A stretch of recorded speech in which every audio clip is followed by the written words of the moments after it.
ተነስ!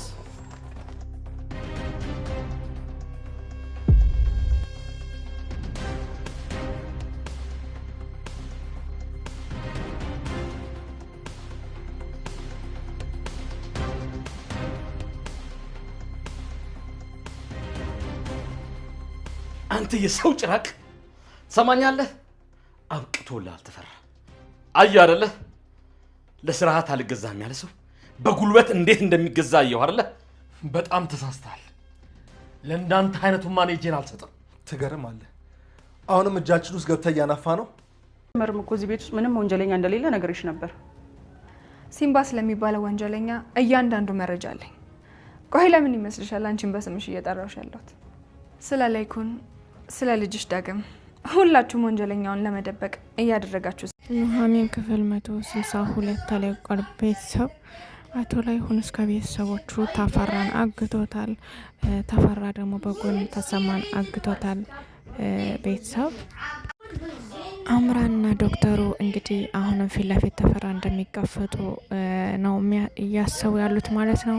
እንግዲህ አዲስ የተቀጠረች ኮማንደር እንግዲህ ተፈራን ካንተ ጉቦ አልፈልግም፣ የራስ ጉዳይ፣ የሰራቸውን ስራ በሙሉ አጋልጣለሁ በማለት እንግዲህ ፊት ለፊቱ ወርውራበት ሄዳለች ማለት ነው። የተሰጠችውን ገንዘብ ኑሐሚንና ናሆም እንግዲህ አሪፍ የፍቅር የራት ጊዜ አሳልፈዋል። እንዲሁም ኑሐሚን በጣም ደስተኛ ሆና ትገኛለች ማለት ነው። ለማንኛውም ውዶችዬ ቪዲዮን እስከ መጨረሻው ይዩልኝ። ሰላም ውድና የተከበራችሁ የኔ ቤተሰቦች እንዴት ናችሁ? ያለው እግዚአብሔር ይመስገን ሰላም ነኝ። ሰላማችሁ ክርስቶስን ብስት ይበልልኝ። ለቻናሌ አዲስ ከሆናችሁ ሰብስክራይብ በማድረግ ቤተሰብ ሆኖ እንዲሁም ሀሳብ አስተያየት ካላችሁ ኮሜንት ስራ አስቀምጡልኝ ውዶችዬ። በዛሬው ክፍል ላይ እንግዲህ ደስ የሚል ትግል ነው የነበረው ማለት ነው። እንግዲህ አቶ ተፈራ አቶ ተሰማን በጎን አሳግቶ እያሰቃየው ነበረ። እንግዲህ አጋጣሚ የአቶ ላይኩን ቤተሰብ ታጥቀው መንገድ ላይ ሲሄዱ አቶ ተፈራ ያገኙት ማለት ነው። ስልክ አውርቶ ያዛችሁት ወይ እያለ ከማውራቱ ወዲያውኑ የአቶ ተፈራ ቤተሰቦች እንግዲህ መኪናውን አስቁመው እንግዲህ አቶ ተፈራን እየደበደቡ ወስደው አግተውታል። ወስደው ካገቱት በኋላ እንግዲህ ተሰማ ተይዞላቸዋል በማለት ከተሰማ ጋር ያለውን ጓደኝነት ስለሚያውቅ እንግዲህ ተሰማ ተይዞላቸዋል። ስለዚህ የእሱን ህይወት የምትፈልጉት ከሆነ እኔን ልቀቁኝ እያለ እንግዲህ ሲታገላቸው ነበረ። እንግዲህ እናቱ ናሆም ሲምባና አቶ ላይኩን ሆኖ ነው የያዙት ተፈራን ማለት ነው። እንግዲህ የተወሰነ ካሰቃዩት በኋላ ለአቶ ተሰማ ሲሉ እንግዲህ ተፈራን ለቀውታል ማለት ነው። ውዶችዬ አቶ ተፈራ እስከ ጋርዱ ነበር የመጣ። ጋርዱንም ደብድበውታል። ውዶችዬ እንግዲህ አቶ ተሰማ በጎን ልቀቀው አትልቀቀው እየተባለ እየተደዋወሉ እንዳለ አቶ ተሰማ ደግሞ ስልክ ደውልኝ እኔ ልንገራቸው በማለት እንዲለቁት ልንገራቸውና ከዛ እኔን ትለቁኛላቸው በማለት እንግዲህ ስልኩን ጠጋ አድርገው በማለት ልጁ ላይ ጥቃት አድርሶ ከዛ በኋላ ነው አምልጦ የወጣው ማለት ነው። አምልጦ ወጥቶ ግን ሲደውላቸው ስልክ አያነሱም ነበር። ከዛም እንግዲህ ቸኩለው አቶ ተፈራ መልቀቃቸው ትንሽ አቶ ላይኩን ችግር ውስጥ እንትን ብሏቸዋል ማለት ነው። ሆኖም ግን አቶ ተፈራ ወዲያው ሲለቀቅ ቀጥታ ቤቱ ጋር በመሄድ አሁንም አንለቃቸውም፣ ሌላ ነገር ማድረግ አለብን እያሉ እንግዲህ ሲሉ ነበረ። አቶ ተፈራ እንግዲህ ተሰማን አትልቀቁት በማለት ሲደውል ያንኛው ደግሞ ስልኩ አይሰራም ማለት ነው። እንግዲህ አቶ ተፈራ ማለት አቶ ተሰማ ደውሎ እንግዲህ ለአቶ ላይኩን ለምን ለቀቃችሁት? እኔ እኮ አምልጬ ነው የወጣሁት በማለት እንግዲህ ነግሯቸዋል። እንግዲህ እነሱም በቃ አንድ ለቀነዋል፣ ድጋሜ ግን ከእጃችን መግባቱ አይቀርም፣ በተስፋ እንጠብቃለን በማለት እንግዲህ ወደ ቤት ተመልሰዋል ማለት ነው። እንግዲህ አዲስ የተቀጠረች ኮማንደር ወደነ አቶ ላይኩን ቤት መታ ነበረ። ሲምባ የተባለ ወንጀለኛ መሆኑን የሰው ነፍስ እንደገደለ ምናምን ብዙ ነገር መረጃ ይዛ መታለች ማለት ነው። ነገር ግን ያ መረጃ የተሳሳተ መረጃ መሆኑን ነግረዋታል ማለት ነው። ሲጀመር ሲምባ ማንንም አልገደለም፣ ሲቀጥም ደግሞ ሲምባ የሚባል ሰው ከኛም አካባቢ የለም፣ ከቤታችንም የለም በማለት እንግዲህ ወይዘሮ ዝናሽ ያለውን ነገር ነጋግራ አሰዳታለች። እንግዲህ ኮማንደሯም ዙሪያውን ቤቱን እየገቡ መፈተሽ እችላለሁ በማለት ጠይቃለች። ግቢና ፈትሽ በማለት ገብታ እንድትፈትሽ አድርጋታለች። ተፈትሾ ግን ምንም ነገር የለም። ፈትሻ ምንም ነገር ሳታገኝ ነው የሄደችው ማለት ነው። ከሄደች በኋላ እንግዲህ ከነ አቶ ተፈራ ቤት ቀጥታ ሄዳለች ማለት ነው።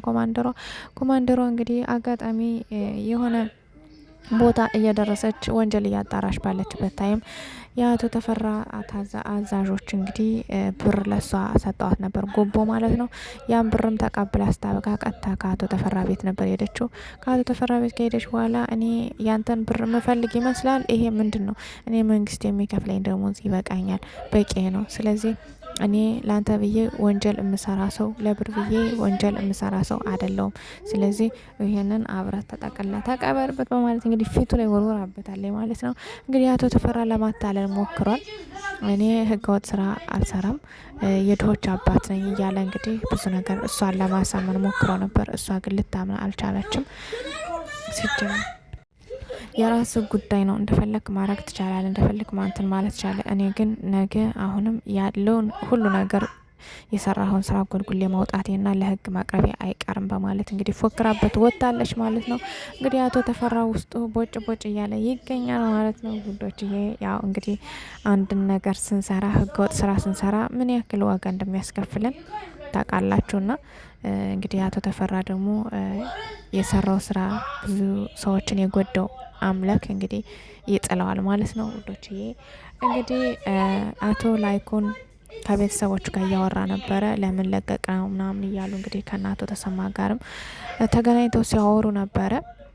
ነገር ግን ወይዘሮ ዝናሽ ለምንድን ነው በቃ ከዚህ ሰውዬ ጋር ትግል አቆሙ፣ ወይም ደግሞ የያዝነው መረጃ በቂ ስለሆነ ለህግ እናቅርበው እያሉ ይገኛሉ ማለት ነው። እንግዲህ አቶ ተፈራ እና ማለት አቶ ተሰማና አቶ ላይኩን እንግዲህ ያው ለህግ ከማቅረባችን በፊት መጀመሪያ ይሄን ህግ የሱ ከሆነ ውድቅ ሊሆንብን ይችላል፣ ነገሮች ውድቅ ሊሆንብን ይችላሉ። ስለዚህ ማጣራቱ አይከፋም በማለት እንግዲህ ወደ ውስጥ ለውስጥ ማጣራት ሄደዋል ማለት ነው ውዶችዬ። እንግዲህ አቶ ላይኩን ወደ ኮማንደሯ በመሄድ ነገሮችን እያጣራ ይገኛል። ስለ አቶ ሲምባም እንግዲህ የተሳሳተ መረጃ ነው ያሽው እያለ እንግዲህ እየመሰከረለት ይገኛል ማለት ነው። እሷ ደግሞ መረጃ ይዣለሁ ነው እያለች ያለችው። ነገር ግን ሁሉ ነገር አቶ ተሰማ ጋር መረጃ ስላለ ይሰጣታል ብዬ አስባለሁ። እና አቶ ተፈራ ወደፊት እንደሚያሸንፉ ተስፋ አለን። ይሄ እንግዲህ አምራን ችግር ውስጥ ናት፣ ባለፈው እንዳያቸዋት ማለት ነው። እንግዲህ ዶክተር ለሷ ብሎ ይህን ስራ መስራት አለበት ወይስ የለበትም? እናንተ ብትሆኑ ምን ታደርጋላችሁ? ምክንያቱም አምራን ነፍሰ ገዳይ ሆናለች ሳታስበው። ስለዚህ ለሷ ብሎ ለፍቅረኛው ሲል ደግሞ ግዴታ ወንጀል መስራት አለበት ወይስ እንዴት ነው? ወይም ሰዎቹን ፊት ለፊት መጋፈጥ ነው ያለበት የሚለውን ይከብዳል ትንሽ።